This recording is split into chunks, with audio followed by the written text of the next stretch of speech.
It is Dynasty startup season, and today we are breaking down our top 55, roughly top 5 rounds or so of our startup rankings, and we're going to go through Superflex, half tight end premium, PPR format, and give you guys kind of the tiers. As you'll see on the left side, we have kind of their trade value in terms of future rookie pick capital and where we see the tier breaks. If you guys are in a startup, this should give you guys a good idea of maybe where to trade up to, where to trade back to, and all that kind of stuff. So, Danny, I'm fired up for this one. We are probably going to get another startup in probably in the next month or so. Maybe we'll do another Devy one, but should be a very exciting exercise for those of you guys that are getting startups going.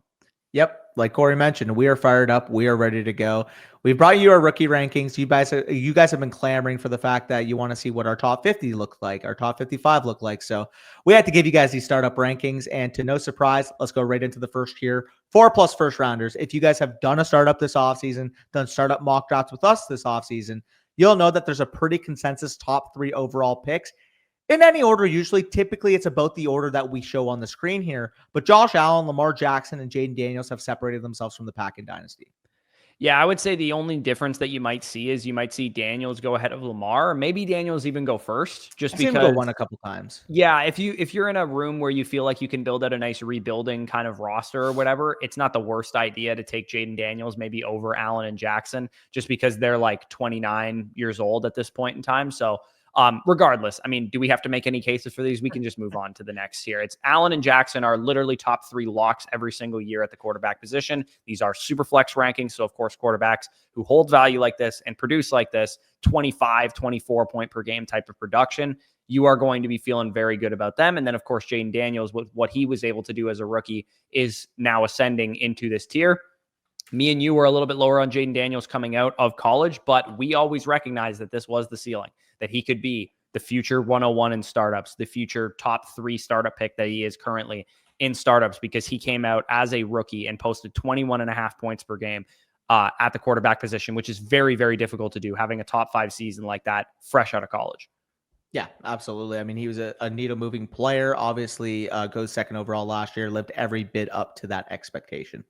Yep. So moving into the next tier, which is 3+ first rounders. And for those of you guys that are wondering, these valuations come from our Dynasty trade value charts, which in addition to our startup rankings for one quarterback, super flex, all that stuff, are available over on flockfantasy.com, which is linked down below in the pinned comment. We have all of these guys kind of clustered together, some of the top receivers, the new gold standard at the tight end position, although hopefully we're not jinxing him by calling him that. And then the other 2 quarterbacks that we feel very strongly can give you excellent production. Really good real life quarterbacks as well. Let's talk about the receivers first. We have Chase Jefferson, Lamb, and Malik Nabers in this tier.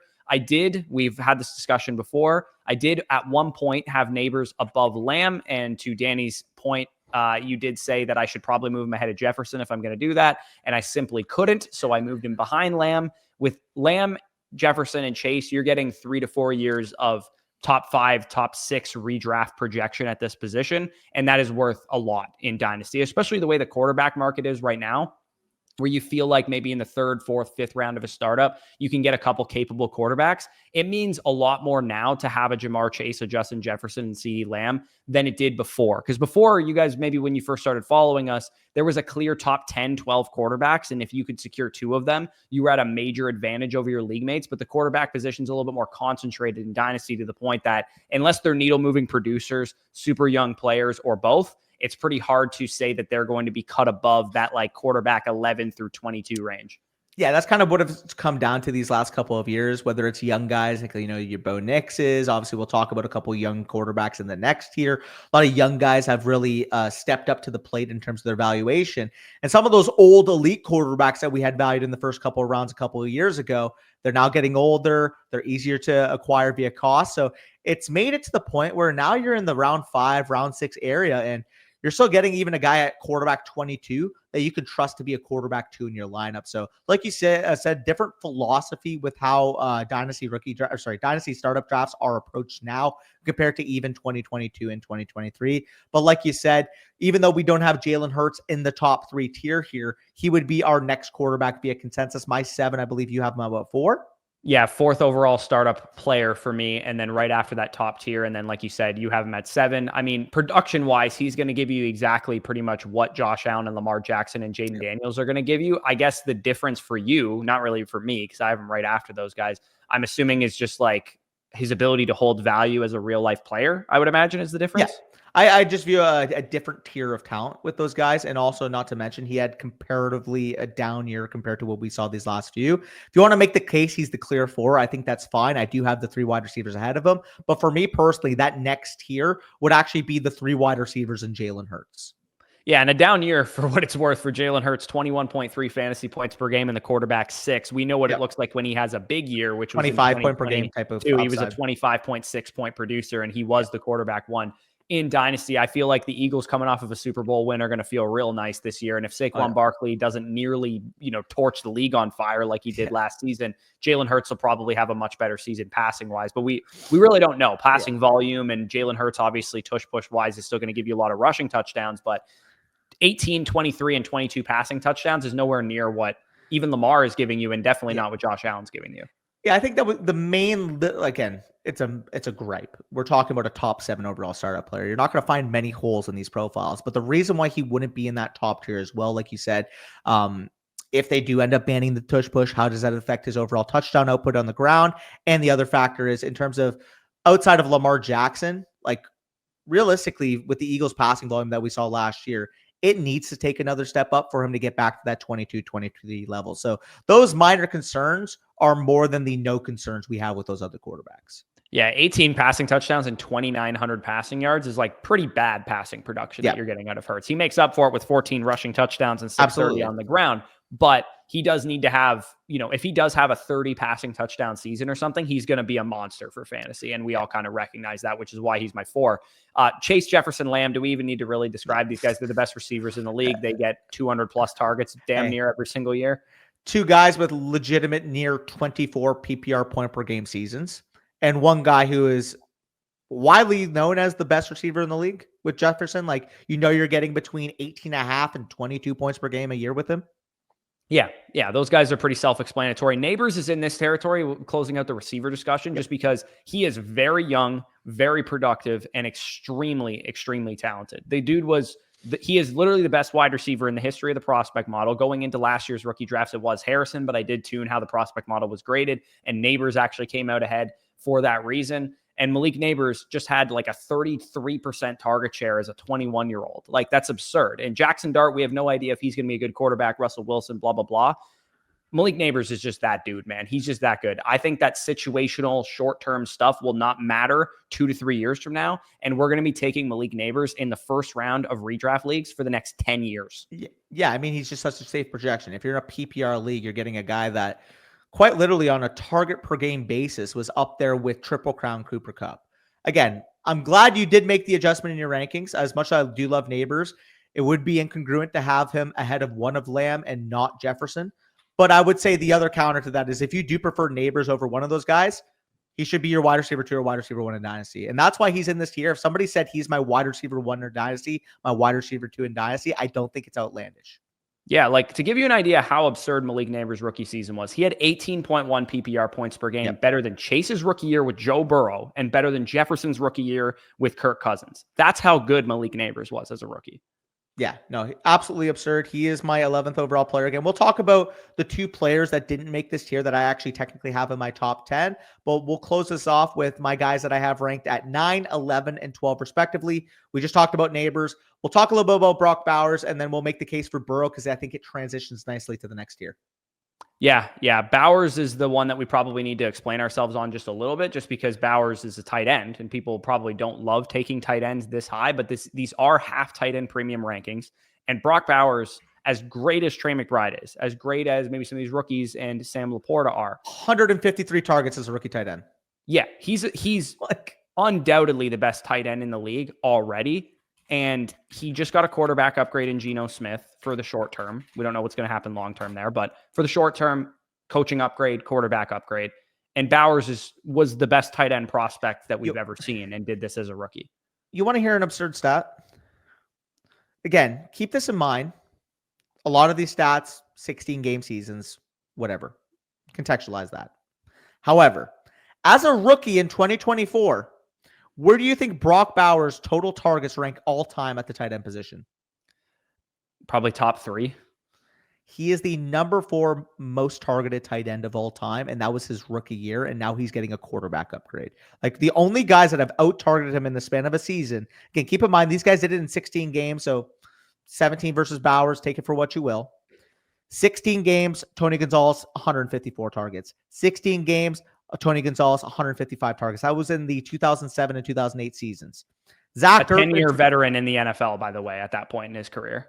And 2018, Zach Ertz was 156 targets. If you remember the 2018 Eagles, that was the year that people were saying, Carson Wentz is throwing to farmers. Look at his receivers, because Zach Ertz was just eating all the targets on that offense.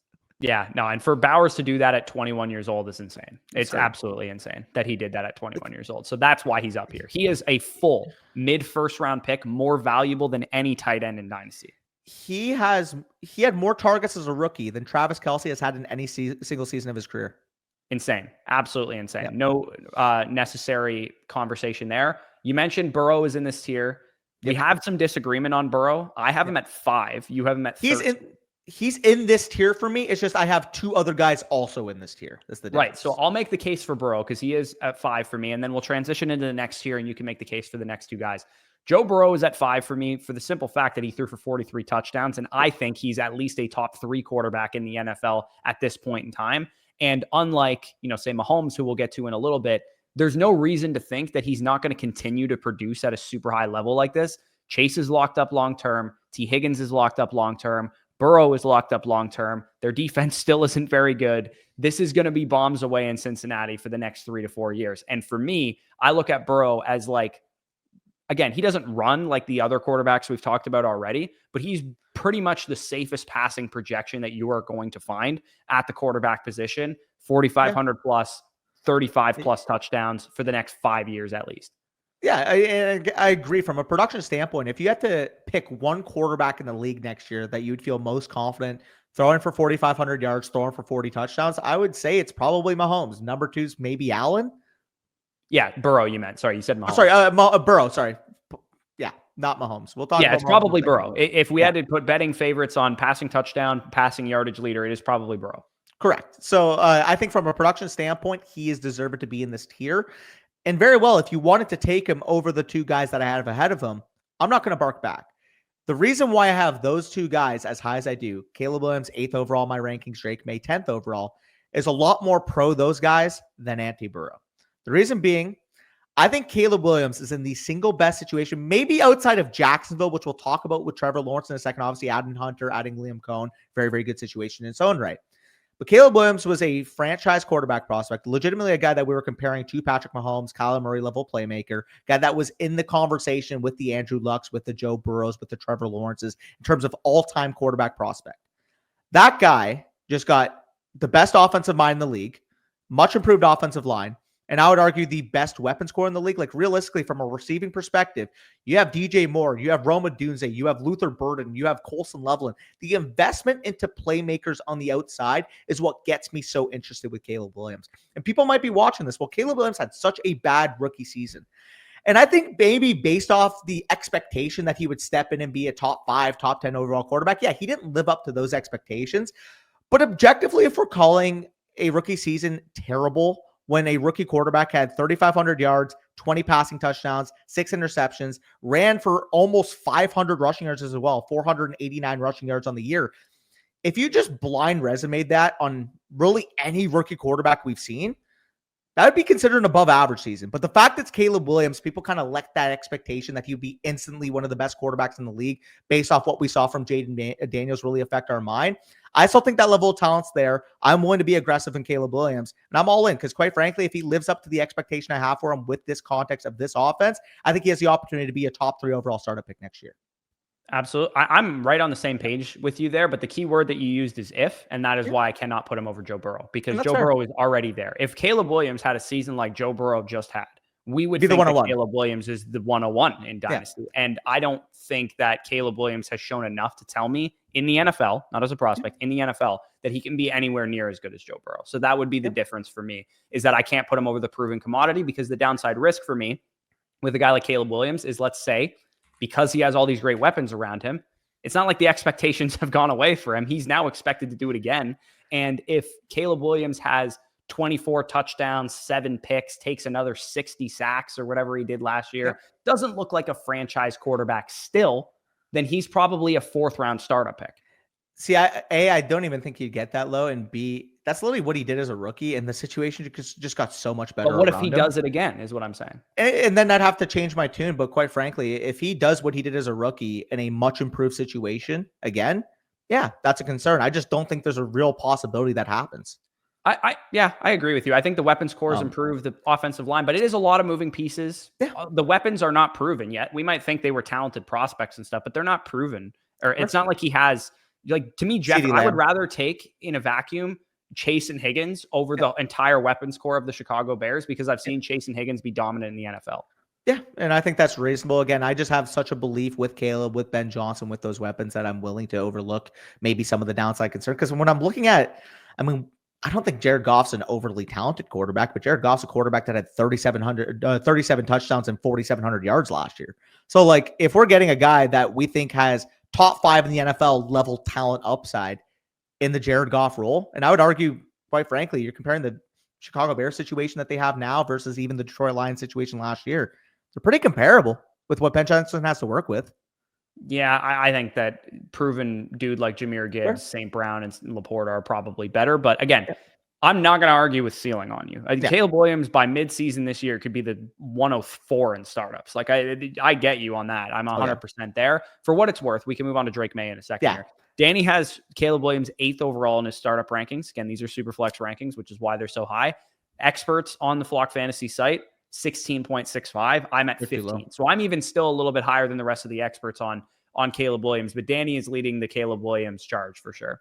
Yeah, absolutely. And then, we could head on to Drake Maye, because I would say Drake Maye specifically is a guy that we are completely ahead of where the experts are at. Because, I don't know if it's Mason dragging it down. No, okay, Mason. Yeah, it's Mason dragging it down. Actually, I just looked. It looks like the experts are giving Drake Maye credit. So I thought it would be closer to where Mason has them. And we actually do have them at 15.5. And it's pretty simple for the case why we love Drake Maye. From a pure talent perspective, I think he's got Josh Allen level ceiling. And when it goes to Drake Maye, in an objectively terrible situation last year, he was productive. 421 rushing yards in 12 started games, and that was even including the fact that down the stretch, he was told by his coach, hey, I don't want you to run as much. You look at his last 3 games, the yardage totals don't meet the first bunch because his coach literally said, hey, we have nothing to play for. I don't want you taking unnecessary hits. Because if you guys do remember in season, Drake Maye did take a couple scary hits. Like there was one, I think, against Jacksonville, if I'm not wrong. He got a concussion against the Jets. I remember that. It was against the Jets. Or I remember there was a scary hit against Jacksonville as well with the London game, right? Mm-hmm. So basically after that happened, they basically said, hey, don't run as much. We don't have anything to play for this year. Next year is when we're going to build around you. And build around them, I think they have. They added Will Campbell, obviously, to the offensive line. You add Stephon Diggs, a veteran number 1 wide receiver. Again, safe to say that he's probably not one of the 10 best receivers in the NFL anymore, but he was actually pretty productive and separated pretty well for the Houston Texans last year. Again, a little bit of a risk coming off the ACL, but if he is healthy, and it looks like by all accounts, based off videos this offseason that we've seen, he's moving well for an older receiver coming off the ACL. Not to discredit the fact that there is risk there. They also had Kyle Williams in the draft. One of our 10 best receivers in the draft. They get him at 69th overall. Pure juice added to this offense. And that's exactly what they needed. You have your separator. You have your route runner with Stephon Diggs. You have your juice added to this offense with Kyle Williams. And we saw what Hunter Henry could operate with Drake Maye last year. Drake Maye was already a fringe quarterback 1 in points per game last season, and now has an all-time better situation this year compared to what we saw last year. On top of that, you go from Alex Van Pelt to a proven offense coordinator like Josh McDaniels. Hey, we could talk about how bad he was as a head coach, but the guy's proven he can handle an offense from an offense coordinator perspective. Yeah, Drake Maye was a QB1 or a 17 plus point per game producer in 6 of his 9 healthy games with no weapons and no protection and no coaching. It was all him. It was all him. It was all him. I would not have been shocked if you and I were bag defending Drake Maye a little bit this offseason because of how bad the situation was. If Drake Maye looked terrible, I wouldn't have been surprised if he looked terrible as a rookie, but it didn't happen. He looked like he might be the best quarterback in this class, even despite the situation. And obviously, you're going to be favoring what Daniels can do as a rusher. I'm not saying Maye's a better rusher than Daniels, and I'm not even saying he's on the same level. But the fact that you're getting a 6'4", 230-pounder with the arm talent, the out-of-structure ability that he has, also giving 421 rushing yards on 54 carries, like, that's absurd. Yeah, well, the reason I have Maye over Williams is because I think if you put Drake Maye and Caleb Williams' situation last year, vastly different situation. I think Drake Maye might be a top 5 startup pick if that happened. I think that's fair to say. Again, obviously he doesn't have the access to the situation, which is why I moved Caleb over Maye. But you mentioned where I was at going into the offseason. Like, Drake Maye was my quarterback 5. Now he's my 6 after Caleb because of the difference in overall situation. But to say one's more further along than the other, I think Drake Maye's further along right now than Caleb is. I also think he's a better runner, which is why I still prefer him to Caleb. Yeah, regardless, so I think both these guys have legitimate top 5 overall startup ceilings. And when it's all said and done, I can see that first tier with Allen, Lamar, and Daniels, also including these 2 players. Yeah, absolutely. So that was the big discussion point because we are like higher than the experts on these guys. You are way higher than the experts on these guys. Keep Trade Cut has them at 19 and 20 respectively too. So you can start your draft reasonably with one of these like Hurts, Burrow, Daniels, one of these like superstar assets and still get Caleb Williams and Drake Maye probably in the second round based on where ADP is at with these guys. We can kind of rattle through the rest of this tier. It's pretty self-explanatory. I mean, Bijan Robinson, Jahmyr Gibbs, they're first round redraft picks. They're 23 years old. There's nothing really that we have to say about them. They're studs. They have legendary upside at the running back position, both top 5 running backs in points per game last year. Puka Nacua, top 5 wide receiver in points per game when healthy last year as well. And he is going to get fed for another 2 years by the looks of it, at least with Matthew Stafford, who's still playing at a high level. They don't have a succession plan in mind, but they do have 2 first round picks next year. Maybe we'll see a succession plan come to fruition there in Los Angeles. Jeanty is in this tier for us. I'll let you take it away with him because you do actually have him above those guys, but it's more of a clock reset thing. Yeah, reset the clock, reroll on the guy that I think from a talent perspective, profile perspective, is up there with Gibbs, is up there with Bijan. In fact, I like him, Bijan, Saquon Barkley are probably the 3 best running back prospects I've ever evaluated. So he lands in a situation, can contend for 300 plus touches even in year 1. Yes, I know that sounds lofty, but the Raiders have all the incentive in the world to give their number 6 overall pick the ball as many times as he can handle. We got Pete Carroll there. We got an improved offensive line. Outside of Brock Bowers, Jacoby Myers, like realistically, yeah, we want Jack Bech to be a big-time contributor in year 1. But for the most part, is he going to be an 1,000-yard player in year 1? Because like that would be the projection it would have to be in order to say this is a pass-happy offense. Realistically, I think this offense is going to lean on their identity. The draft capital is there. The 3-down capabilities is there. And he's younger than those 2. That's really what it comes down to. They're all in the same tier. If you want to take the proven commodity, I don't think you're outrageous for doing so.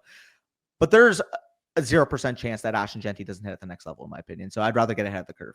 Yeah, and there's philosophically, our rankings differ by me favoring proven commodities a little bit more than you favoring proven commodities. And Jeanty, for what it's worth too, as rookies, Bijan and Gibbs didn't have the seasons that you wanted to see them have as top 15, top 12 overall draft picks. But there's no Tyler Algier or David Montgomery on the Las Vegas Raiders. So like those guys are much better running backs than the Zamir Whites that are on the Raiders right now. McCormick, Raheem Mostert, I guess, would be your biggest concern. Does a wash Raheem Mostert scare you at all? No, not really, but I would say he's the best running back on their roster outside of Jeanty. Exactly. So, I'm all in on Jeanty. I mean, we were literally calling this guy a generational talent last offseason going into this year, and then he had the near Heisman season. So pretty easy case. These 2 receivers, and then we'll talk about Mahomes. These 2 receivers, pretty simple. Puka Nacua, we saw the point per game upside last year, tethered to a very good situation with McVay and the Rams. Stafford is still healthy. Stafford is still not retired. Again, maybe that's the risk for why we don't have him higher than this, is that if Stafford retired after the season, like what percentage chance would you put that at? Maybe like a 30 to 40% chance? Yeah, I mean, he signed like what looks like a 2-year extension. So I think he's going to try and play for another year. Yeah, he signed it about a week ago. I'm actually just more concerned that Adams would eat into his workload more than Cooper Kupp was last year, because Adams looked a lot less washed than Cooper Kupp did. So that's kind of where I'm at with Nacua, is that I think he's still going to be a guy that I'm willing to take in like the late first round of redraft, but I'm just a little bit lower on the ability of the player relative to some of the other players in this tier. So correction, yeah, you are right. It's a base 2-year deal. I wasn't sure if they did a 1-and-1, but regardless, maybe it's 2 years with Stafford, and then after that, what's the succession plan? Like you said, Devontae Adams, he is a much better at this point of his career than what we saw from the last couple of years of Cooper Kupp with a proven target on the outside. I'm curious to see if Puka Nacua is still as dominant as he is. Regardless, so when a 23-year-old produces at this level, he has to be a top 15 overall asset. Yeah, absolutely. And then Brian Thomas Jr., I mean, the rookie season that this dude had was unbelievable. He would be higher than this if they didn't draft Travis Hunter. Yeah. Like, we would have Brian Thomas Jr. probably near the top of this tier. Yeah, and in fact, he actually technically is still around the top of this tier for me. I have him as my, I believe, 14th overall player. So I still view him in that light. Again, I am very aggressive on Hunter as well. I just think this is going to be a very consolidated target situation. We'll talk about exactly where I have Hunter in a second as well. But these are both guys that I'd feel very confident in drafting in the second round of my startups. I mean, Corey, let me ask you, if those two guys, Hunter and BTJ, in the 2026 or 2027 year, whatever you think there's going to be the start of their primes is, if they combine for 2,900 receiving yards, would you at all be shocked? No, not really. I mean, BTJ had 1,310 touchdowns last year with Lawrence not playing well, Doug Peterson, not Liam Cohen calling the offense, and Christian Kirk and Evan Ingram and some of those guys had production. Like that production is probably going to shift towards more with Travis Hunter because BTJ is your long, deep targets, red zone stuff. Hunter's going to be your PPR machine, most likely, in terms of how this offense is going to operate around Liam Cohen. Like, if you think of the Buccaneers offense that Liam Cohen came from, what is Evans used for? It's the long, deep targets. It's the red zone stuff. That's what BTJ's job is going to be. And what did Chris Godwin do the first 7 or 8 games before he got injured? It was all the targets. He was a 7, 8, 9, 10 target per game guy. And that's what Hunter's going to do, presumably, if he's going to be playing that much wide receiver. Like, why can't this just be a redux of the 2018 Steelers? I've made this comp before, but in that season, again, keep in mind, this is even in a 16-game pace. Now, obviously, if we projected it to 17, what they did is bonkers. But even if you just took the 16-game pace totals of what they were running in 2018, Juju Smith-Schuster in 16 games that year, 166 targets, 111 receptions, 1,426 receiving yards, 7 receiving touchdowns. Antonio Brown in 15 games played that year, 168 targets, 104 receptions, 1,297 receiving yards, and 15 receiving touchdowns. If Trevor Lawrence is the type of quarterback that we both think he is capable of being, especially under the tutelage of Liam Cohen, I can see it being that type of concentrated target situation, and both these guys are going to eat. Yeah, and I like comparably to you, I have Thomas below St. Brown, who's in the next tier down here, and I have him below Nacua and that kind of thing. I did knock him down a little bit when Hunter was drafted, and I don't have Hunter quite ranked as aggressively or Lawrence quite ranked as aggressively as you are. So you're a little bit higher on this whole Jaguar situation than I am, but I'm still quite high on it relative to consensus. Yeah, and then we may as well talk about Mahomes here. He's at 13 for you. He's at 19 for me.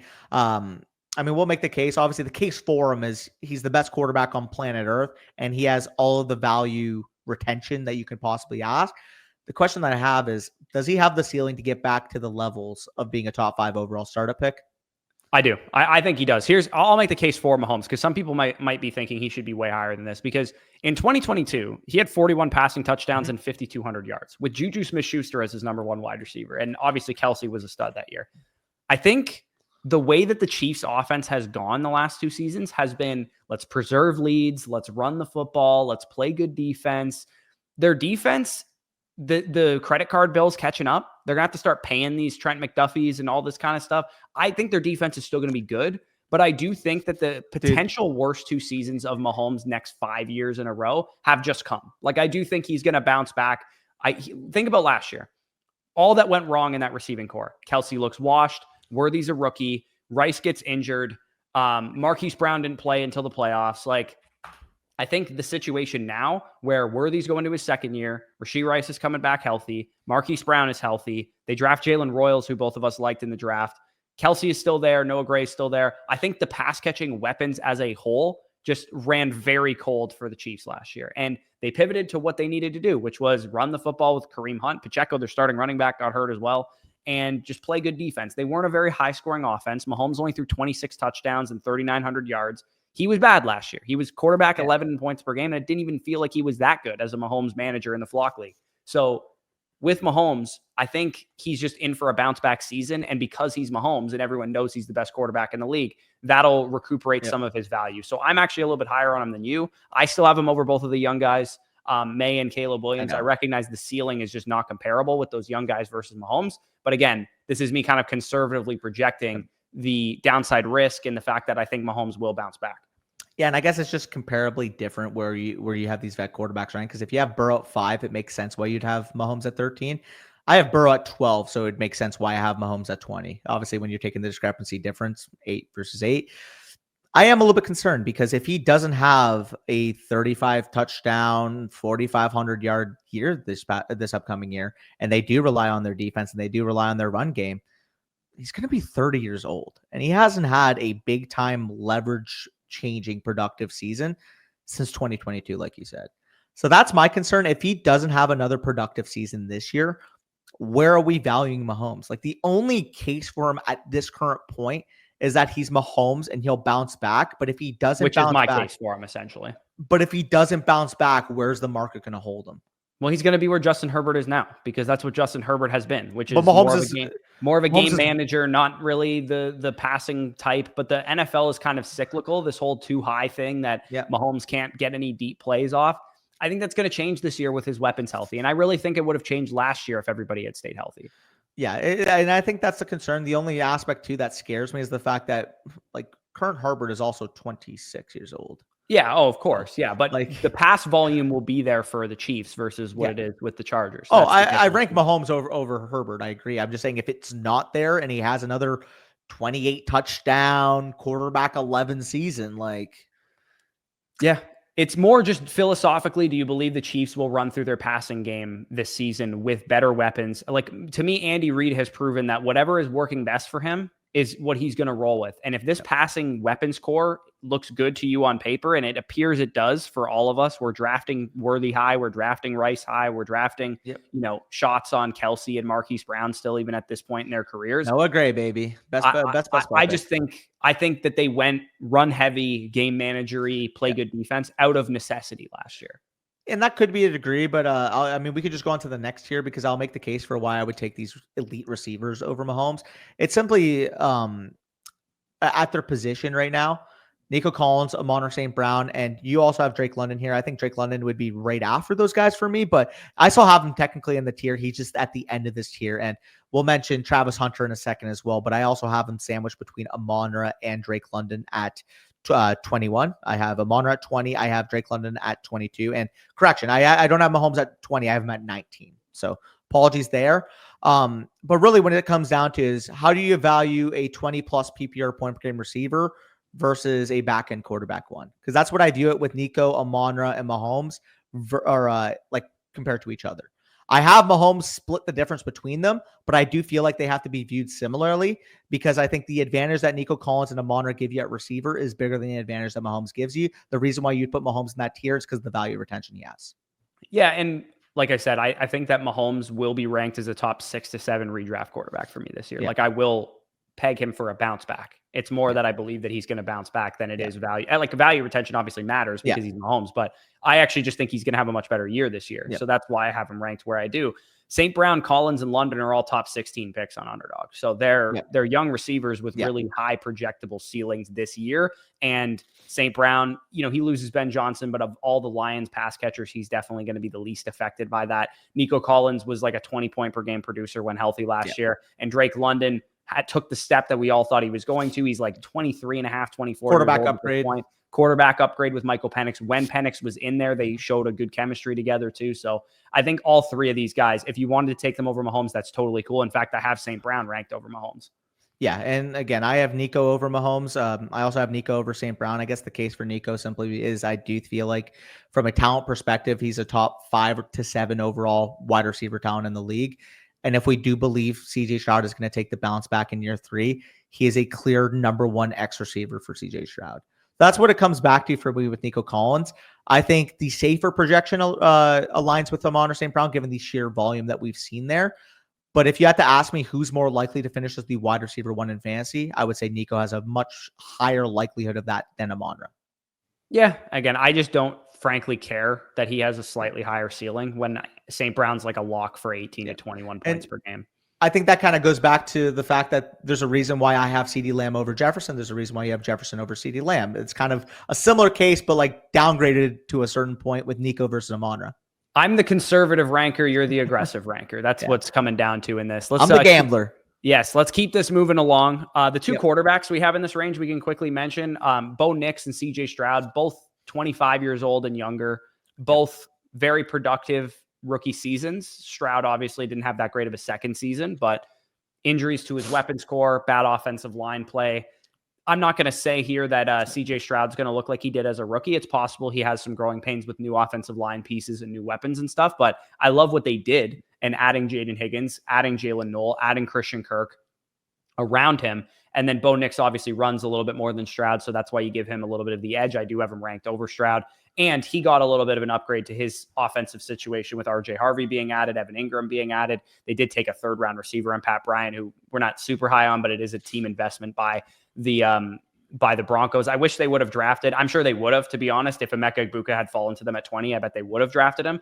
But the Buccaneers sniped him by one pick, so they didn't end up doing that. But regardless, I feel really strong in both of these quarterbacks as early third, late second round startup picks, where if you take, let's say, a Jaden Daniels or something like that in the first round, and you wanted to wrap around, maybe top around 3 with one of these guys after taking a stud receiver, stud running back, I feel really strongly that both of these guys are young, very talented, and are going to project this top 12 quarterbacks for me from a redraft perspective this year. So I do have Bo Nix at 26, so that would be my 302. So I agree with you on that aspect. I do have Stroud significantly lower than you do. Again, I do believe in CJ Stroud. I just think once we go down to quarterback 10 to 14, really for me, they are just so close on my rankings to the point where I kind of push that whole cluster down. I literally have Love, Lawrence, Stroud, Murray, Herbert, all listed back to back to back. But because they're all so close for me, I move them behind the McConkey, the Harrison, the Tet McMillan, and we'll also talk about Trey McBride in a second. So I'll make the case for the other quarterbacks in a second in comparison to CJ Stroud specifically, because like I said, I kind of have Bo Nix aligned where you do. It's just for me, the micro difference would be I have CJ Stroud in the next year. You have him closer to Bo Nix. Yeah, and for what it's worth, Underdog has CJ Stroud as quarterback 18 off the board versus Bo Nix as quarterback 10 off the board. So I view these guys kind of similarly from like a redraft projectable, production standpoint. And obviously both of them are young, and Stroud is actually younger than Nix by like a year and a half.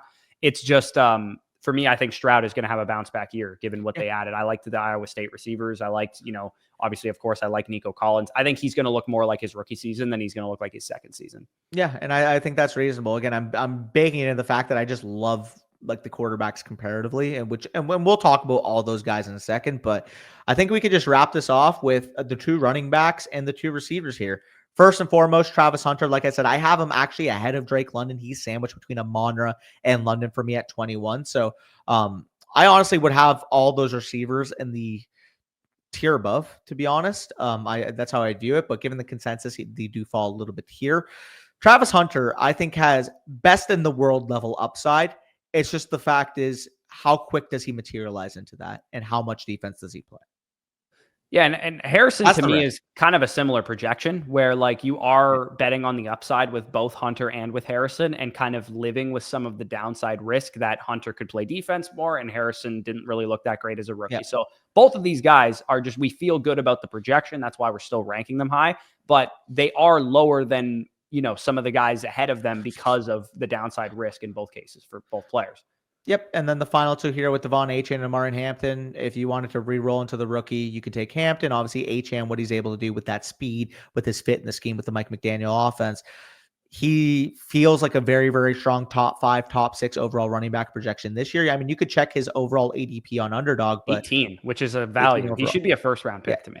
What overall is he at running back? Maybe the RB 5 or 6 then? He is the RB 7 behind Derrick Henry and Christian McCaffrey, who I would take him over both of those guys with ease. Absolutely taking Achane over those 2. Omar and Hampton, I believe, is going around round 4 right now, and that is probably just baking in the risk that they have Najee, maybe immediately doesn't get the workload. But once he does get the workload, I mean, I think 2021 Jonathan Taylor's in the range of outcomes.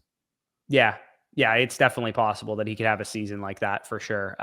Or 2021 Jonathan Taylor would have been the year he started to take over the backfield, or was that his legendary year? That was his second year. That was the year where he had 1,800 rushing yards and 18 touchdowns. Right. I see that as the ceiling for Omarion, given the run scheme and given the play calling tendencies that we see in the Chargers. The Chargers, weeks 1 to 7 last year, 31st in pass rate over expectation, and they now take a bell cow 22nd overall running back. Yeah, and speaking of Jonathan Taylor, I think Jonathan Taylor's rookie season is probably a good comparison for what Achane Hampton's going to do as a rookie, where it was like first couple games, we were like, Taylor looks like he's not quite adjusting to the NFL right away. But then by week 7 or 8 or whatever, he was like an RB1 from, week 8 onward in that Colts backfield. I could see something very similar happening to Achane Hampton, where maybe Najee, because he's the veteran, because he's experienced, he kind of figures things out earlier. And then it takes Hampton a couple of weeks. So let's move down into the other tiers. Was it Marlon Mack that that JT split with year 1? Yes. Yeah, it was Marlon Mack year 1. But anyways, let's move down to the next tiers. So moving into these next couple tiers, we're more so into the like mid to late third, I would say, of startups in terms of the players that we value here. Trey McBride, of course, tight end 2 in Dynasty. There's not much else I have to really say about him. He's got tethered long-term contract appeal, and he was a top 3 tight end in fantasy without scoring any touchdowns last year, pretty much. So that's where we're at with Trey McBride. We do have a couple more quarterbacks in this range, Kyler Murray being the first of this group, and then we have Lawrence, Love, and Herbert towards the end of this.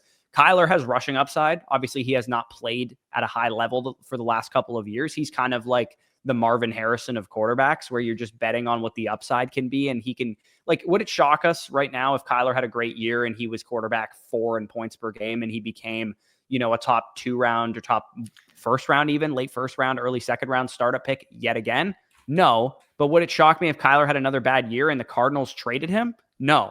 Like that's the difference between Kyler Murray versus maybe some of these other quarterbacks, is he's the ultimate boomer bust in terms of production and value.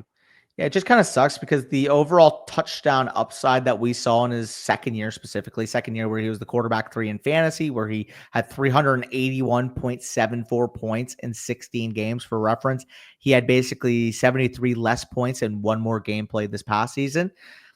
Is he ever going to reach those levels again? I really don't think so. I mean, he had 819 rushing yards and 11 rushing touchdowns that year.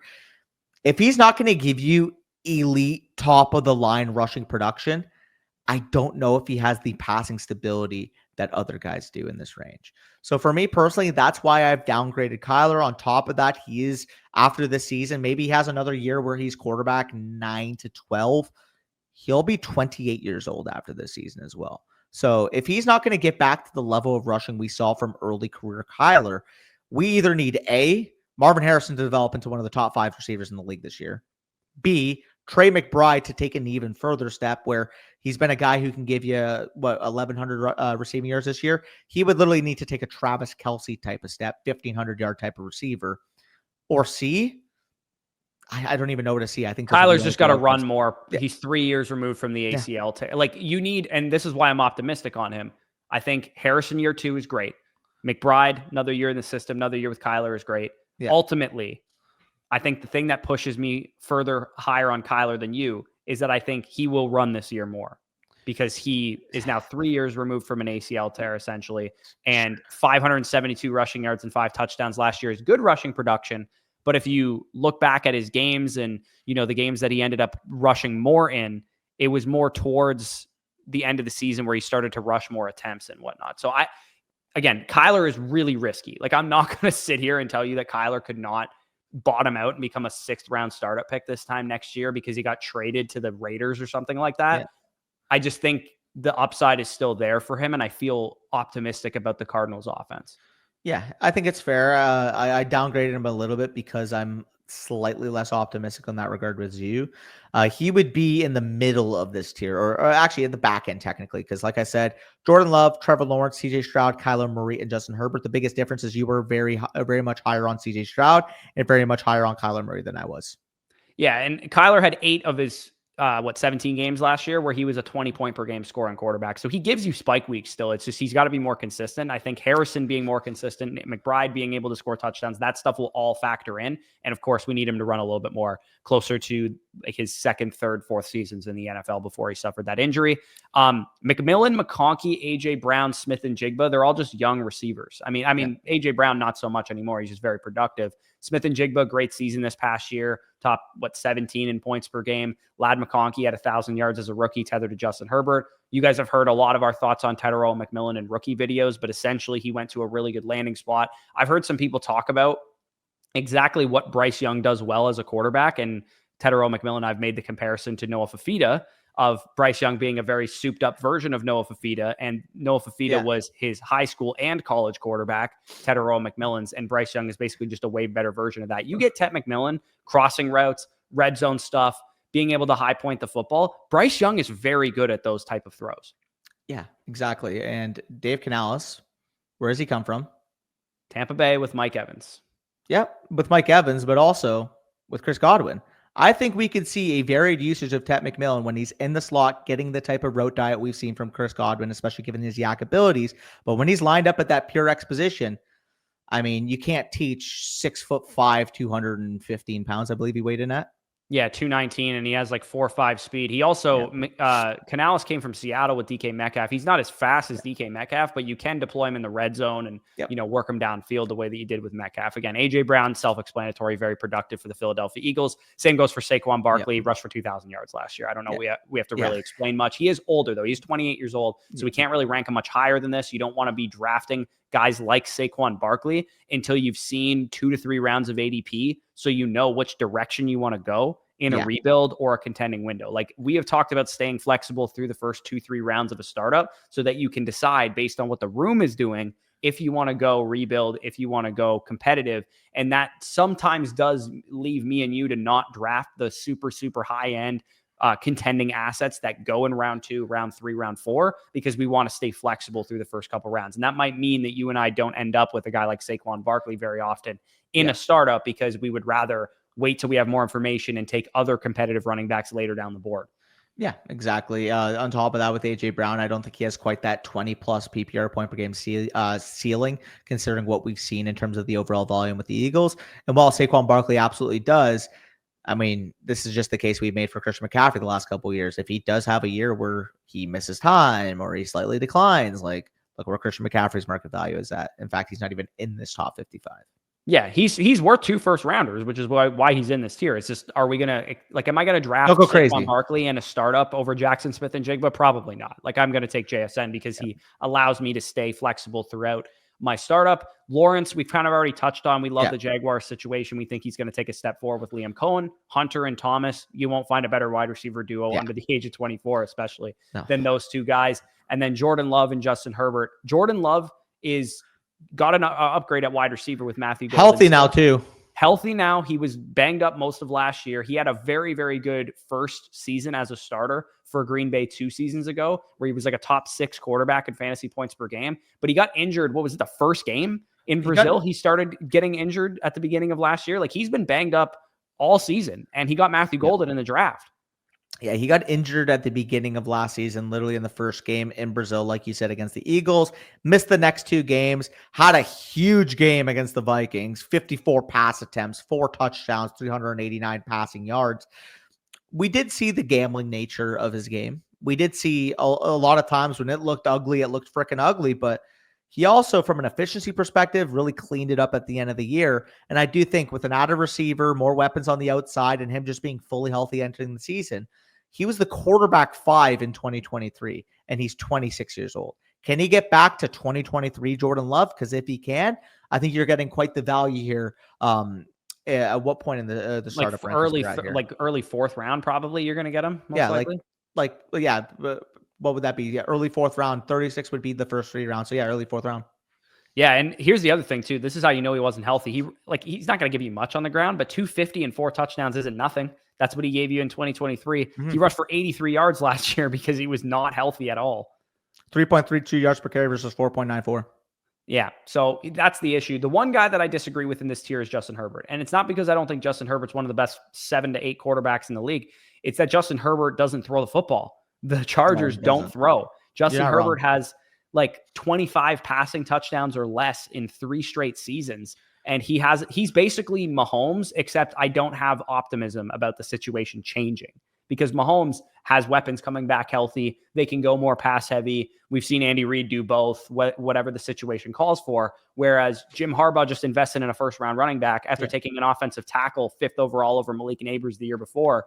And Justin Herbert is going to operate probably as a 3,500 passing yard, 25 touchdown quarterback, and he doesn't run very much. So you're not going to you're not going to see much production out of Justin Herbert. You're drafting Justin Herbert for the sole reason that you want to hold value. That's it.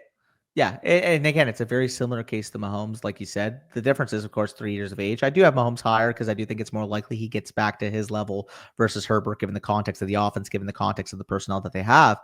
However, I mean, if Mahomes doesn't bounce back, if Herbert doesn't bounce back, what value do we have low-end quarterback ones, high-end quarterback twos that you know are going to be starting for the next 10 years? Because quite frankly, like if you did ask me, like the 5 quarterbacks I feel most confident at starting the next 10 years, both Mahomes and Herbert are easily making that list. They are. Yeah. The problem is you kind of said how valuable low-end is that? Quarterback ones, high-end quarterback twos. That's not what he's been, dude. He's been a mid to low-end quarterback two from a production standpoint. Yeah, and again, it's very tough. He was a quarterback 12 last year when you point per game it out. I believe what did you get him at?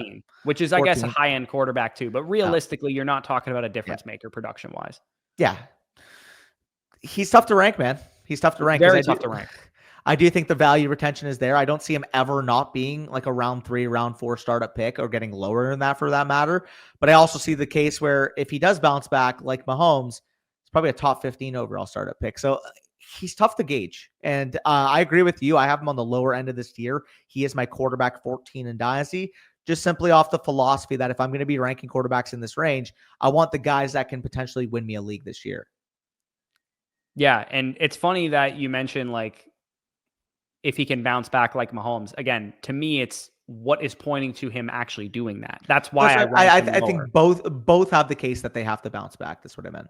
Yeah, and I sold Justin Herbert in a league where I'm a contending team, where he was my quarterback too. I sold Justin Herbert, Darnell Mooney, and Jalen McMillan for Baker Mayfield, Mike Evans, and Isaiah Pacheco. Slight downgrade at quarterback, some might say, Baker Mayfield to Justin Herbert in terms of value retention and stuff. But Baker Mayfield had 44 total touchdowns last year. He is much more productive than Justin Herbert.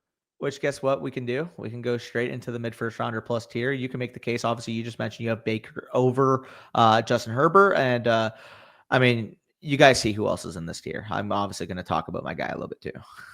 Yeah. Like Prescott and Mayfield. Do you guys really need to sit here and listen to us talk about starting quarterbacks? Probably you not. You see the jersey in the background. Yeah, you do see the jersey with Danny. You do not see... People think I'm a Jets fan all the time because I have a Namath jersey hanging. I just love Joe Namath. And actually, I'm not a Jets fan at all. But Baker Mayfield had 40 touchdowns last year, 44 to be exact, because he ran the ball a little bit more than we've seen from Baker Mayfield. Prescott, I'm sure you'll make the case for, is Pickens, CeeDee Lamb. He's going to be throwing the ball a little bit more this year than we saw. He's obviously back healthy. The one concern I would have as if I'm investing in Dak Prescott is he is as good as his production. So he has to, otherwise he will continue to lose value, but we both expect him to. Yeah. And that's really what it comes down to. Obviously, we'll talk about the quarterbacks first and then talk about the rest of the tier. You just made the case for Baker. Pretty self-explanatory. Very, very good offensive situation. Very, very good receiving core. 44 touchdowns last year. Still, is he 30 or is he 29? Okay, so he's 30. He just turned 30. Doesn't really matter, though, if he's tethered to the situation. Same thing with Dak. Before the Pickens trade, people were a lot more pessimistic. I'm starting to see a lot more people wisen up to the fact that when this guy is healthy, it's a quarterback one in fantasy football. Obviously, the last couple of years, like he's had years, for example, 2020, dislocated ankle, missed all but 5 games that year. 2022, he came back from the finger injury, which, funny enough, we were both at the game when he did injure his thumb. Broke his thumb against the Tampa Bay Buccaneers on Sunday Night Football. Missed 5 games in 2022. Had the interception problem. People really didn't know what to say. Those other 2 years that he was fully healthy, 4,400 yards and 4,500 yards, 37 touchdowns and 36 touchdowns, 9 interceptions, 10 interceptions. From a pure pocket quarterback perspective, when he is healthy, he's shown to be, from a production standpoint, 90% of Joe Burrow. Yeah, he has been that way. And also 90% of Baker Mayfield, because Baker Mayfield's best season has been better than Dak's best season. You heard it here. Baker Mayfield is Joe Burrow, boys. Yep, he is confirmed Joe Burrow. And I mean, Baker rushing for 400 yards and 3 touchdowns last year obviously helps because Dak Prescott doesn't really do that. The other guys in this tier, I mean, we can stack up Brock Purdy and Cam Ward because they're both quarterbacks. We should probably talk about them next. Yep. I think Purdy is going to have a nice bounce back season. He gives you low-end quarterback one production. Like, again, you guys might think I'm nuts here, but I would rather have Brock Purdy than Justin Herbert because Brock Purdy's about to get a huge contract extension. Brock Purdy has more projectable ceiling in the short term because of He still has Ayuk coming back from an injury. Pearsall, some people like, I'm not super high on, but some people think he can be a great receiver. Jennings is back. Kittle is there. McCaffrey is back. And Brock Purdy is a few years younger than Justin Herbert and has outscored him the last couple of years when healthy. I think maybe the biggest concern that people might have for the 49ers is once his extension does hit, like, do they start a mini retool? Because they have a lot of money on their books. They could start a mini retool, but they already kind of planned for that by investing in a first-round receiver and, that kind of stuff, getting rid of Deebo Samuel's contract, letting some veterans on defense go like Charvarius Ward and whatnot. So I don't know. I think that Purdy is starting to get to the point where people just assume he's going to fall off the face of the earth because he doesn't have the Avengers around him anymore. And I think, as we've seen with other quarterbacks that have had the Brock Purdy career trajectory, you just start becoming a better quarterback and you can elevate the players around you. Well, it's funny with Purdy because after 2023, with how people were talking about him, I thought he was one of the most overrated quarterbacks in the league. After 2024, the way people were talking about him, I think he's one of the more underrated quarterbacks in the league because I thought he did a lot with how little he had in 2024 than a lot of people are giving him credit for. Like, dude, creating plays out of structure, being able to get on the move, deliver the football. Like, yeah, sure, the bottom line numbers are not nearly what they were in 2023, but given the context of what he was working with, he did impress me in 2024. And he's a guy I'd be willing to invest in. Again, I believe he's my quarterback 16 in my rankings or 17, if I'm not mistaken. One of those two regardless. And he's one of the quarterbacks, like I said, Dak, him, Baker Mayfield, Cam Ward, all the guys right after the Lawrence Love range for me. Yeah, like you say you like Brock Purdy, but you only have him quarterback 16 or 17. Like, I think you're too low on him personally. I have them all very close for what it's worth. Like I have, okay, so this is by experts. If I go to my own rankings, I have them all in the same tier. I have Dak, Ward, Mayfield, and Purdy all in the same tier. After Herbert, Kyler, Stroud, Lawrence, Love, and Nix are in the tier above. Yeah, like I have Purdy at quarterback 13 because he's also the youngest of this group as well. Like when you factor in, like the tier that I have is Baker Mayfield, Brock Purdy, Jordan Love, Trevor Lawrence, and Justin Herbert, and Purdy is the youngest of that group.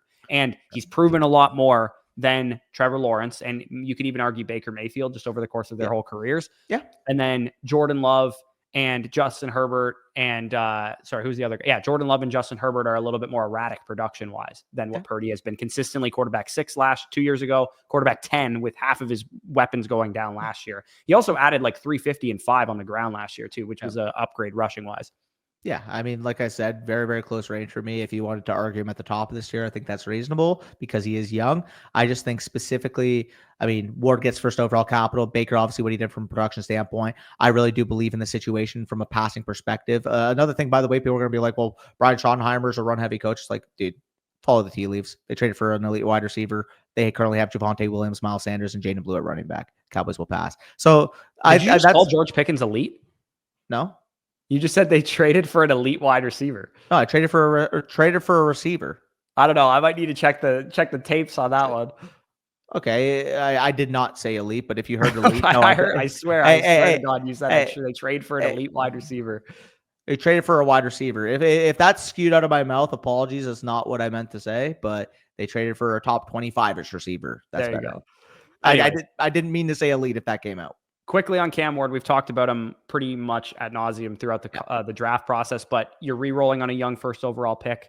We feel decent about the Tennessee Titans situation. I'm personally a little bit risk averse on him. I would rather trade for some of these other guys if I can, but Cam Ward does have first overall draft capital, goes to a situation with Ridley, Io Manor, Restrepo, a couple other guys, Brian Callahan, offensive-minded coach, offensive line improvements. I think it's going to take some time, which is why I'm a little bit wary of him. I think year 1, he might not look that great. Year 2, maybe we start to see signs, kind of like the Bryce Young career trajectory. However, though, if he does have a very impressive year 1, he is the highest value quarterback of any of these 3 tiers we have listed with him. I mean, it would depend what the other guys do, because if Lawrence and Love and some of those other guys bounce back, then they would probably still be higher. But if he has an impressive year as a first overall pick, the market might value him as a top 15 overall player. Yeah, they definitely could.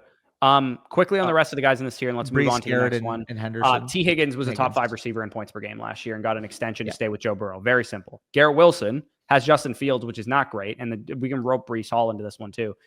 We don't really love the Jets situation this year, but I like the fact that they have an adult in the room and the coaching staff. I don't think Justin Fields is a long-term solution in terms of their quarterback position, and if he is, it means that he got a lot better than what we've seen out of Justin Fields. Garrett Wilson played with Justin Fields in college, has a connection with him already, and can be, as we saw, a top 20, top 15 receiver in points per game just on sheer target volume when he's playing at the best he can play at. And I think both Garrett Wilson and Breece Hall were pretty dejected in the situation that they were in last year. And I think vibes-wise, that's going to improve their production. I am really shocked how quickly we all collectively, and as NFL fans, went from thinking Breece Hall was a top 5 NFL running back to thinking that Breece Hall is maybe now not even a starter on half of the teams in the NFL. Like, that's how quickly people have soured on Breece Hall, the player. I've heard people say he's never proven it in the NFL. Bro, I'm sorry. what? Did he not have a top 6 season after an ACL tear just 2 years ago? Yeah, no, that is hilarious to me. Like, oh yeah, he's never proven it. No, okay. What about the year that he had? He's never been the same since his injury, I've heard as well. Did he had what? Is this? It's 1,600 yards from scrimmage, almost 1,600 yards from scrimmage, 9 touchdowns, 76 receptions as a second-year player coming off a torn ACL. In fact, even before he tore his ACL, 7 games as a rookie, 463 yards, 5.79 yards per carry, and 218 receiving yards on 19 receptions. Yeah, sure. The efficiency isn't where we wanted it to be this year. The Jets' offensive line fucking stunk. They had no direction in terms of their play calling. Karen Rodgers for that matter, comes back from a torn Achilles and looks like an old man. He's still not even employed in the NFL. But we want to criticize the 23-year-old running back for not being quite as efficient as he was the year before. Like, what are we doing? It's insane to me that Breece Hall, do you remember the comment that I'm about to refer to? The training wheels are off. That's what Robert Saleh said week 5 of Breece Hall's second season. Breece Hall is a 20-point per game running back after that point, off of a torn ACL. He had Zach Wilson and Tim Boyle as his quarterbacks, guys, that year. It was vibes were off in New York last year. I am very confident that Breece Hall is going to end up being one of the best values in Dynasty, one of the best values in redraft, as long as Aaron Glenn and these guys are committed to seeing what Breece Hall can do when given a full workload. Because the only thing that scares me a little bit is that they are talking about a lot of committee stuff and that kind of thing. But what I think that is more motivation to get Breece Hall playing like the old Breece Hall. And once they go into training camp, once they go into preseason, regular season games, and they see that, oh yeah, like Isaiah Davis and Braylon Allen are fun, but they're not this guy. Or better yet, they might say, oh yeah, well, Isaiah Davis and Braylon Allen are so good that now Breece Hall's expendable to go trade for a running back. I don't think they're that dumb. I think they were listening to offers on Breece Hall, assuming someone would blow their doors off with a top 50 overall pick that they would trade for him, which would never happen. But Breece Hall, to me, is just as good as he always was. He was just mentally dejected with the Jets last year and maybe dealing with some injuries as well. Let me ask you this question. Again, we're living in fairy tale here. I understand it. But there were rumors of it. And they did end up going and getting George Pickens. If Breece Hall was the starting running back for the Dallas Cowboys in week 1, where are you ranking him in redraft? In redraft, he'd probably be a first-round pick. So we're getting quite... Care to guess where he's going right now, by the way? Running back 16. He is running back 13. You know what ADP he has? Okay, so now that's RB13. I know Underdog's probably going to have at least 22 receivers ahead of RB13. I know they're going to probably have 3 quarterbacks and 2 tight ends there. So that's 5. That's very close guess by 20 receivers ahead of him. 38 overall? 37. Good By guess. the way, that was the same ADP he had coming off of a torn ACL with Zach Wilson and Tim Boyle still as his quarterback. Just saying. Yeah. Justin Fields, I think, is better than those guys. Yeah, for sure. So you talked about the Jets. Obviously, Bucky Irving, very, very efficient league winner down the stretch. Not much else to say. He's your Tampa Bay Buccaneer. And he's the Von Achane of this year. Yeah, and TreVeyon Henderson might just be the Bucky Irving of this year. Yeah, I mean, obviously not a day 3 pick, but yeah, Henderson. Yeah. I would say year 1, we might see a week 1 to 7 of Ramondre being a bit of a pest. But after that, I mean, we already talked about what we believe of Drake Maye and, the receiving upside. Wouldn't shock me if by TreVeyon Henderson's second season, he's a 200 and 100 running back, 200 carries, 100 targets. That's the type of player he's going to be. Yeah. I mean, heck, if DeAndre Swift had his head screwed on, right, that's probably what we're getting from Henderson. Yeah. Yeah, exactly. And final last tier, we can just quick rapid fire. Chase Brown, literally the biggest league winner of all fantasy running backs last year. Taj Brooks was added to the backfield. That's it. Like, he's going to be a stud this year, especially this year and next year. This is the Kyron. Kyron was the day 3 running back with a huge workload. Chase Brown's the new Kyron. That's essentially what we're looking at here. So this is the one slight discrepancy with us is, as much as I love Breece Hall, I actually do have Chase Brown ranked higher, given the certainty of the situation, the explosiveness, the receiving ability too. 5 targets per game once he took over that full-time job. And like you said, no real clear addition to the backfield. Like they had, guys like Judkins, guys like Caleb Johnson in for visits pre-draft. And they waited until round 6 is when they drafted Taj Brooks? Yeah, So, I think the only difference for me is that I have Chase Brown over Breece Hall redraft wise, yeah. but I think Breece Hall as a second round pick, elite athlete, high pedigree, he has much more Still of younger a likelihood too. he's also still younger. Yeah, he has much more of a likelihood in my opinion. Let's say he has a bounce back season. He's RB4 in points per game this year. The Jets will extend him. You know what I mean? Like I think the long-term outlook would be a lot better for Breece Hall, assuming both are going to be good this year, which is what my redraft and best ball rankings would assume. That Chase Brown and Breece Hall, let's say, are RB6 and RB8 respectively in fantasy this year. I think Breece Hall's got a much higher ceiling long-term to be good for the next 3 to 4 years, whereas Chase Brown would probably still have a little bit of concern that they're going to add pieces and all that kind of stuff. For sure.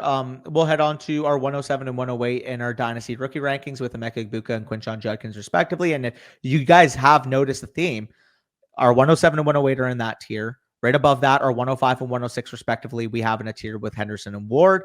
Right above that, we have Tet McMillan kind of on his own. And then we have an Achane Hampton and Travis Hunter above him with Ashton Jeanty in the tier up. So if you guys are looking in accordance, if you're looking at our rookie rankings, you'll notice that they are reflected with these overall rankings, with these Superflex startup rankings. So Egbuka obviously goes to Tampa Bay Buccaneers. Immediate production may not be in the cards, obviously, with Evans, with Godwin. However, he should still be a starting player in 3 wide receiver sets.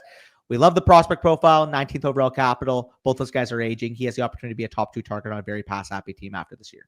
Yeah, and surprisingly, Danny actually has him a lot higher than me. Like he's not even in my top 55, but he made our top 55 48 for Danny me. has him much higher. The only difference with this tier versus me and Danny is that Worthy, Addison, Flowers, Devontae Smith, those kind of like not super high ceiling, but easy projection wide receivers are higher in my rankings than they are in your rankings. You're kind of valuing I'll take the reroll on Emeka Egbuka, thinking that he can ascend to a top 15 receiver. Let's say a calendar year from now, Mike Evans retires or something like that. And we'll talk about the guys that just missed the cut, like in our or who maybe made it in our own personal rankings after too. But like you said, like you mentioned the Flowers, Devontae Smith here. I just prefer the upside of guys like I have Rashee Rice higher. Obviously, we'll talk about in a second the guys who just missed: Matthew Golden, Luther Burden, Roma Dunze, Xavier Worthy. I just love the upside of those guys comparatively. So micro difference in how we value these players. Quinshon Judkins is our comparative 108. Pretty simple. 36th overall draft capital, top 40 pick, goes to a very, very good run scheme led by Kevin Stefanski. Quarterback uncertainty, but we believe in the 3-down capabilities of Judkins. On top of that, with no Nick Chubb back, Jerome Ford there, I do think in the long term it's going to be the Judkins and Sampson show. Yeah, Judkins is a top 11 running back in my rankings. And people might be like, how the heck do you have him over Jonathan Taylor, for example, who's not in here, who would actually be just inside the cut for me if it was just my rankings. But Judkins to me is a much younger version of Jonathan Taylor. You're not getting a super high receiving ceiling with either player, but Judkins is 22. I don't know if you saw the clip of him and Sampson running the bag drill, but Judkins ran it faster than Sampson, which is insane for a 220-pound running back. But dude, I don't know how people are overthinking Judkins. I really don't get it. You get top 40 draft capital to a team that likes to run the football in a wide zone scheme that has a good offensive line. Like, I get their quarterbacks kind of stink right now, but Joe Flacco, Shadur Sanders, maybe they have a high pick next year. That'll resolve itself within like 1 to 2 calendar years, and they should have a capable quarterback play even this year if it's Joe Flacco. For sure. And then we'll talk about, let's go with Worthy and Laporta first, because I think we can make an easy transition between Young and McCarthy. And obviously, once we talk about McCarthy, it'll be pretty easy to talk about Addison. So let's go with Worthy and then Laporta first. Worthy, you mentioned the case for Patrick Mahomes. You think he's going to air it out more. Worthy objectively had a very, very strong ending to the year. I mean, if you guys do remember, the Super Bowl came down with a couple touchdowns late in that game. Speed threat, 4.2 speed, literally broke the record at the combine. Rashee Rice, again, we'll talk about in a second, still dealing with potential suspension issues, ACL issues.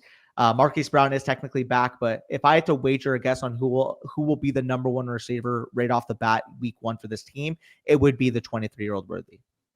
Yeah, I mean, from week 11 onwards, Xavier Worthy had 16.8, 19.6, 20.5, 22.9 into the playoffs, like you said, in the AFC Championship, 22.1, in the Super Bowl, 35.7 fantasy points. Like, we're talking from week 11 on, where we're talking like a 10, 11 game sample size, he was like elite in like 7 games. Like he was like really, really good towards the end of the season. Of course, it gets muddied up with Rice coming back and that kind of thing. But Worthy at 21 years old, I wouldn't have been shocked if he had a worse rookie season than he did, because he was a young player. He was a raw player, and he's tethered to Mahomes. And that's kind of why I think it's a tiny bit incongruent on your part to rank Worthy and Rice high, but not to rank Mahomes a little bit higher. That's my only take on this.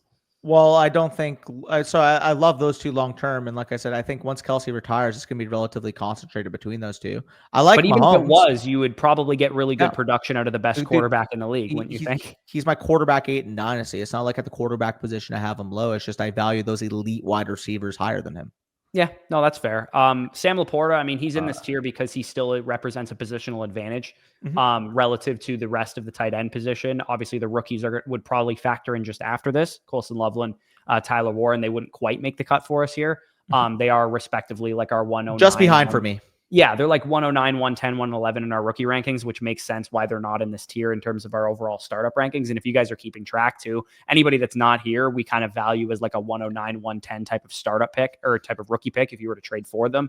And like I said, Sam Laporta is going to give you really good tight end production. We got to worry about the Ben Johnson thing a little bit, but I do think he's going to be a pretty solid option. And then I'll quickly talk about Bryce if you want to talk about JJ. Bryce gets Tedero, McMillan. Xavier Legette goes to a number 2 role, which is where he should be. Coker, Thielen, decent ancillary receivers there. JT Sanders and Mitchell Evans, they have a tight end. It's a very young offense, but I loved what I saw from Bryce Young last year. Bryce Young was the first overall pick in the draft. He was very talented coming out, and he finally looked like it week 8 and on. Once he came back from his benching, he took it like a champ. He worked harder, and he took the Super Bowl champions to the wire in the Philadelphia Eagles. Xavier Legette catches that pass. They win that game. Patrick Mahomes took them to overtime, who they lost, 1 game or 2 games the entire regular season. And the Buccaneers, they're a Chuba Hubbard fumble away from winning that game as well. So he was playing winning football, good fantasy football as well. Like he's producing numbers, he's putting up yards, he's producing touchdowns. Like Bryce Young had very little to work with at receiver last year. It was pretty much Chuba Hubbard as the entire offense. And he played really well down the stretch. And him getting Ted McMillan, an 8th overall pick wide receiver, has a good offensive line, 2nd year in Dave Canales' system. I really do feel like this is going to be the year that we all go, that's why he was the first overall pick. Yeah, I mean, if you take his splits specifically after the team's bye week, and this is pretty much a murderer's row of opponents that he's facing. You know, you got the Chiefs defense in there, you got the Tampa Bay defense in there, you got the Eagles defense in there, the Cowboys defense, Bucks again. Like, it's not like he had a bunch of layups on the schedule. And well, no, we won't even talk about the rushing upside here, but if we're talking about just week 12 to 18, that's what, 5, 7, 8, 9. He had 11 touchdowns to 3 interceptions in that stretch. So he was efficient. He wasn't turning the football over quite often. Obviously gets a big upgrade on the outside with Ted McMillan. I think this is a very, very comfortable range for him here. And like you said, he is currently around 60th overall for me, so just outside of my top 50. But if you wanted to have him in the top 50, like where I have JJ McCarthy, I wouldn't bat an eye, like I would say. But we'll head on to JJ McCarthy. Really quick, I just want to make one last point on Bryce Young. Go ahead. The last time we saw this dude on the field, he had 5 touchdowns against the Falcons in week 18. That kicked them out of the playoffs, by the way. I remember that was a game that they had to win. He had 3 passing touchdowns and 2 rushing touchdowns. And by the way, on Bryce Young, too, he had 6 rushing touchdowns last year. He has a little bit of a rushing kind of floor to him as well. Yeah, no, for sure. I will say, though, I do have JJ McCarthy higher. In terms of what I thought about JJ McCarthy going into last year, he impressed in the preseason, obviously dealt with that knee cleanup, ended up missing the entire year. Sam Darnold stepped in, and I mean, you'll talk about just how worried you were about Sam Darnold with Justin Jefferson. I mean, you can explain that.